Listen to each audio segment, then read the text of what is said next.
Kudash, Kudash, Kudash, Adonai, Elohim, Sabaoth, meaning holy, holy, holy, Lord of hosts. Yah-He, Vah-He. Those four syllables could be said as a mantra. The first Yah signifies the Father who art in heaven, the architect of the universe. Father in Hebrew means Abba.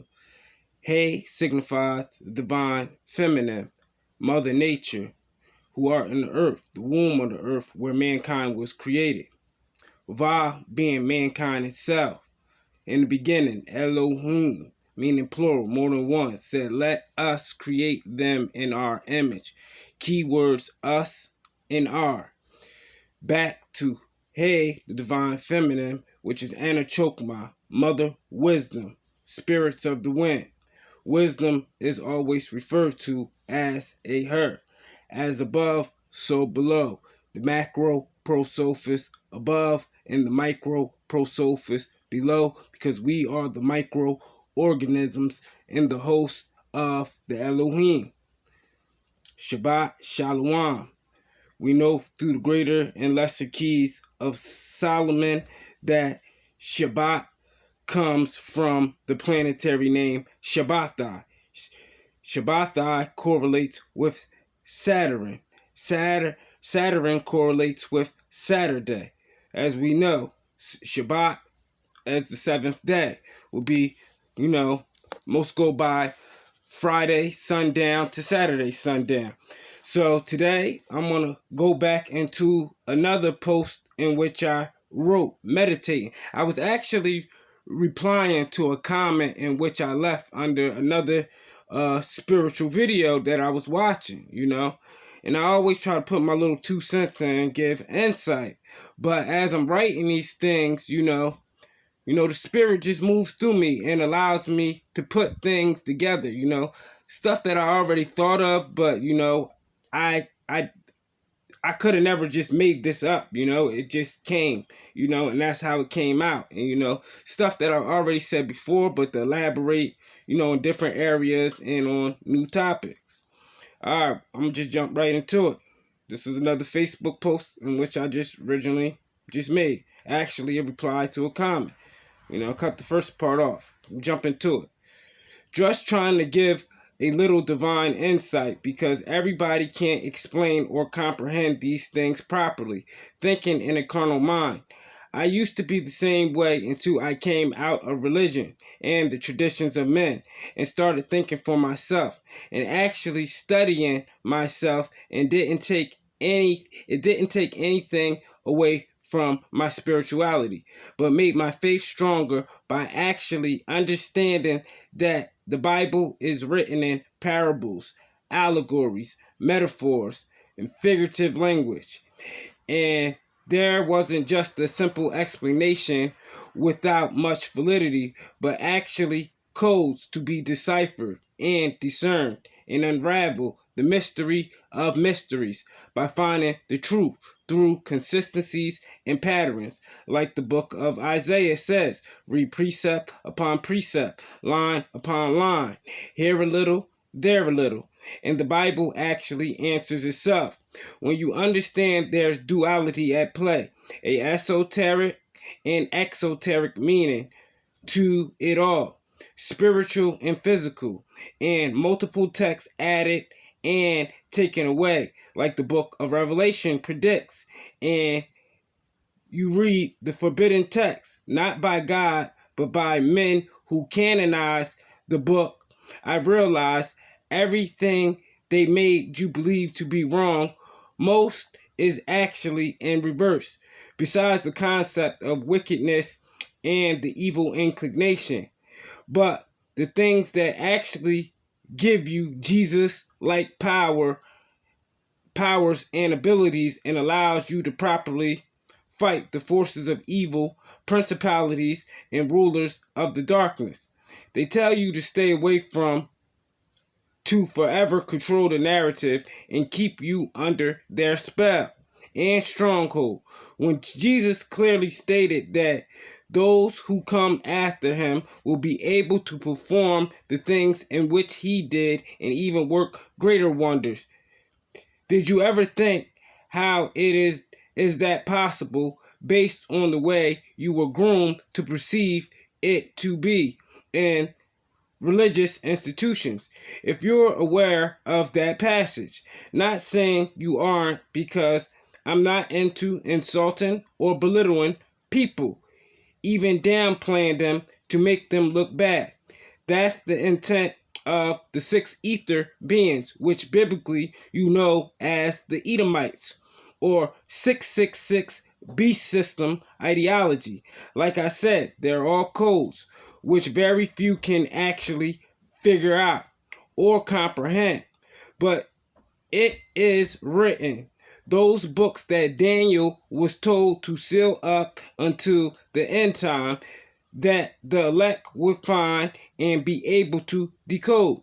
Not that it is actually inaccessible, it's out there, but can't be comprehended and misunderstood, so pushed to the side by design, so it's not perverted and misused by the ideology of those in the beast system that kill, steal, and destroy. They kill spirituality. They steal heritages. They reverse everything and destroy balance and nature and everything God created in harmony to divide and conquer, which creates chaos. Another metaphor for their characteristics. That's why the biblically it states, you will know them by their fruit, figurative language, meaning their behavior / attributes. I promise I will not lie to you, but make it make the most sense based on the knowledge I possess, because thou shalt not bear false witness.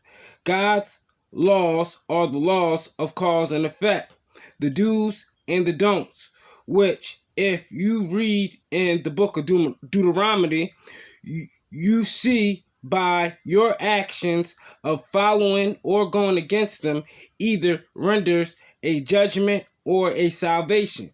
And Jesus even said in the New Testament, I come not to destroy the law, but fulfill it. Why is that? Because sin is the transgression of God's laws, not man's laws.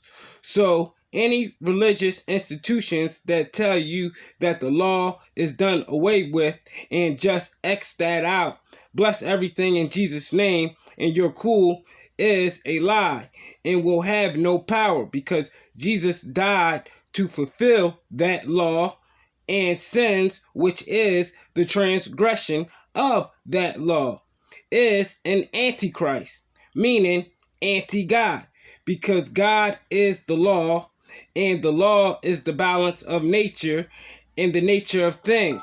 To be Christ-like is to follow his ways and adopt his attributes so he may be manifest inside of you and become as he was by way of spirit.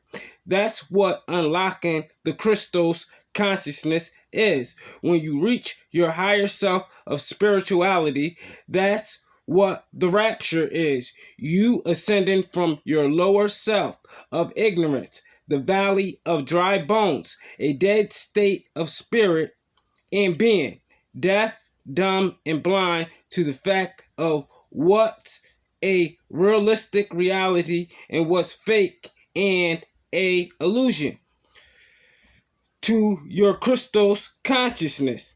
That's the return of Christ. When we reach it as a collective conscious, and we're in harmony and balance with each other.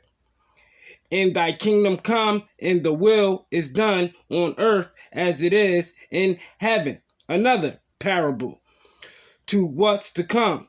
That's why the elect are elected. Elect equals and means chosen ones. Messiah equals and means anointed one, because the anointed one will return and manifest in the chosen ones, if that makes sense to you. Many are called, few are chosen. The path is narrow and not wide, and definitely not what most of the world is following, or let alone perceive God to be. the book of Revelation. Many will come and say that they have known me, in which they have known me not. And I will say, depart from me. Jesus, the Messiah, the Anointed One, also known as Yeshua / Yahushua, means he is salvation. Salvation means to save from judgment. The Bible means the book. The book is the Kodesh text, translated as the Holy Scriptures, condensed writings from holy figures who reach the heights of heaven and high vibrations on earth, a higher awareness of self, understanding God is eternal and manifested in them when they're aligned with the laws of nature and bringing balance to the planet in their temples, hosts / vessels, where the kingdom lies. The Bible reads, "Seek ye first the kingdom of God and where it resides." Kodash, Kodash, Kodash, Adonai, Elohim, Sabaoth means holy, holy, holy, Lord of hosts. We are the hosts, the temples, and the vessels of the Elohim, which is plural, meaning more than one. I am that I am. I'm chosen seed on Facebook. I am New Jeru Blue on YouTube. I'm just a messenger and director, and I direct this message to those who believe that they will achieve and comprehend their mission. May Yah bless and show favor to those who are highly favored and are the precious jewels, the diamonds in the rough, the shine in his eyes, that they may not be diminished but overcome and survive. Mim Ta Salah. Meaning Aleph, the first letter of the Hebrew alphabet. Mim is the mediator in between the two worlds, as above, so below. And Tha is the last letter of the Hebrew alphabet, which we would know in translation is I am Alpha and I am Omega. I am the beginning and the end, because the beginning is the first letter of the Hebrew alphabet, which is Aleph, where you get Ah from. Mim, that's why you say Amen when you pray. Mim is the mediator in between the two worlds, above and below, cosmos and the nature, And Tha is the last letter of the Hebrew alphabet. Mim, Tha, Salah. I break it down in syllables because when you say these syllables, you unlock your throat chakra. By you saying those sounds, it creates a vibrational frequency, You speak with power and authority. That's why it says biblically, lift up thy voice like a trumpet. Be bold and spare not, Everybody's not right and everybody's not wrong, but based upon what you know, what you stand on, and what you believe, I seen a clip earlier. They said the key to having Jesus-like, Messiah-like powers, they said it's in the Gospel of, The Gospel of Thomas. It's one of those books that they found in Egypt under the Dead Sea Scrolls. They said the key is when two become one. So I'm thinking, what does this mean? When two become one? And as we know, things in duality, like I said in the video yesterday, when the divine feminine, the divine masculine come together as they're two, but they come together as one. It's like a soulmate, but they come together as a collective consciousness. So when they said this in this video, I was trying to see where it was going, but I kind of felt in my spirit what it meant. It says when two become one.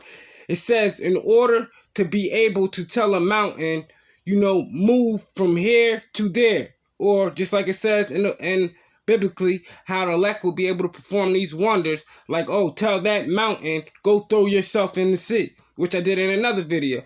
But in order to speak something into existence with that much authority and power, it said, When two become one. Now this is what it means, the breakdown. When two become one is when you attach your intent, your thoughts to your emotions. And when they become together as one, now you can control, your emotions. Basically, you're bringing balance. You're not all over the place because your emotions deal with your vibrational frequency. Because based upon how you're feeling, it will affect your mood and your eternal essence. And it also affects your thought process. It can distract you. It can also enlighten you, unlock dopamines in the body, make you feel good. It can make you also feel sad. But the key is to connect. You consecrate things. You speak them from your throat chakra. You speak it into existence with authority. You speak loud, you be bold, and you spare not. So it's basically telling you, in your host, your temple, and vessel, you get control over it. You get control over those emotions, which are all aligned with all of the chakras, from the root chakra to the crown chakra. So you're ascending. You're controlling those emotions that are connected to those different colors, which you know as the rainbow. That's why when you see an actual rainbow, that means God is present. That's energy. God is a divine frequency, energy. God is in multiple places at once because God is energy and can move to and fro. And we are just pieces in a reflection of a divine spark. That's why the rainbow it correlates with the chakra, the energy fields in the body, those emotions, and your intent. It comes connected because that's where you materialize things. That you ever hear the saying that your thoughts are the universe, and when God created everything, he thought of it and he spoke it into existence. Came from a state of nothingness into something, by power, energy. And he spoke it into existence and it was, and back to the rainbow. Like I said, the rainbow correlates with all the colors of the chakra. The chakras in your body are basically just your emotional fields and feelings that you have. Low vibration, when you feel your root chakra, which is red, it deals with survival and security. Because like when you get scared or nervous or something, your legs start to shake. It always comes from below. When you're feeling good, you will always feel it in your head. You just feel good because all the chemicals in your brain and everything is balanced. All them nerves, you don't have migraines, you don't have headaches because everything is functioning properly and then synchronized in unity, in harmony. Everything above you and below you, which is inside of you, your internal essence. That's why, like I was just saying in this video, like I said in that post, those books of Daniel were sealed up. It's not that they are, unaccessible. The knowledge is out there. It's all over the place. It's only going to be certain specific people, elected ones, that are going to be able to decipher this knowledge. Because with this knowledge getting in the wrong hands, that's why some people have to have the veil, which is the blindness, the deaf, dumb, and blind, because people get certain information, as we already seen history repeat itself, It was once a saying history repeats itself, so you wait for the past. King Solomon said in the Psalm, there's nothing new under the sun. What comes around goes around. Everything has already happened, past, present, and future, and time, space, and matter, So believe it or not, everything is nothing new under the sun, So I'm gonna leave it at that. And like I was saying, they pervert everything, that's why they take the rainbow flag and they make it into what Sodom stands for. That's why this place is called when you look at the metaphors and allegories of the Bible, it breaks down the attributes of a specific place. It said Mystery Babylon. Mystery Babylon. So they would be like a great civilization like old Babylon. Spiritual Sodom. We already know what rights are connected to Sodom and that way of sexuality. And it says spiritual Sodom in Egypt. Egypt is the Greek word for Egyptos, which means the house of bondage. Who literally physically enslaved people and who mentally enslaved them. Just look at the Willie Lynch effect, you know? This was a process pre-orchestrated by people that kill, steal, and destroy. Like I said in the video, they kill your spirits. They steal your heritage. They destroy the nature of things, the natural nature of things, which is in harmony and balance. They take away, they add to it, they divide, and they conquer it, you know?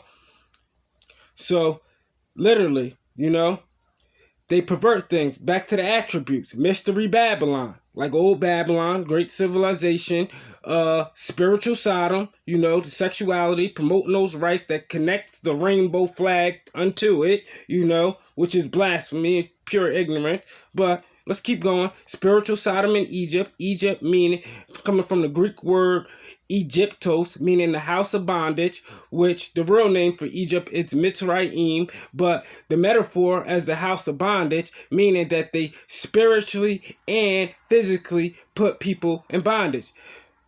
Basically oppressing them, keeping them at the bottom. That's why I said they would be the head, you be the tail. But it also states on the reverse side, the first shall be the last and the last shall be the first. See how the spirit works? This is showing you what time we in, because this stuff wouldn't be coming out this fluent like this, and I wouldn't be able to say it's like this. But it's already was in me. It's just unlocking in the DNA, through the ether, through them solar flares that keep hitting the earth, through that coronal mass ejection. All that plasma that's coming from above is coming below, and it's unlocking the plasma in the DNA, in the host, in the temple. That ether is the ionized gases which make up the spirit. So as the poles is shifting on the planet and the earth is moving, we are moving at the same time, you know? And back to that, you know, spiritual Sodom in Egypt, Willie Lynch, actual physical slavery, even if you didn't come over on the ship, because it's two theories to that, you know, that we were indigenous people already here that came over here way before Columbus, and we just became prisoners of war. And that goes back to Moors, because Moors built most of these temples, and Moors is just another word for black, you know. And when you go into the spiritual books of the Nine Ether, it just basically breaks down melanated people with woolly hair, like it says in the book of Revelation. Yeah, hair like wool, skin like bronze, like copper, you know, eyes of the flame of fire, meaning that he had the fire in his eyes. That fire is symbolic to spirit, that spirituality. But basically what these colonizers did was come to kill, steal, and destroy, steal your light, dim your light, put your fire out, because your fire is powerful. That spirit, like I was just telling you, when the two become one, when you connect the intent to the emotions and you bring them together as one, that's how the fire starts, through the energy fields in your body, which are the chakras. When I got into the chakras, and I'm telling you how these people pervert things, that's why the books in Daniel were sealed up, so, you know, certain specific group of people wouldn't have a spiritual eye to decipher them, so they can pervert them even more. Salah, so be it. I'm out. Like, share, and subscribe. Everybody that commented on my video that I dropped yesterday, I love y'all. Y'all blessed. You know, may the Most High be with you and show favor to you in your sight.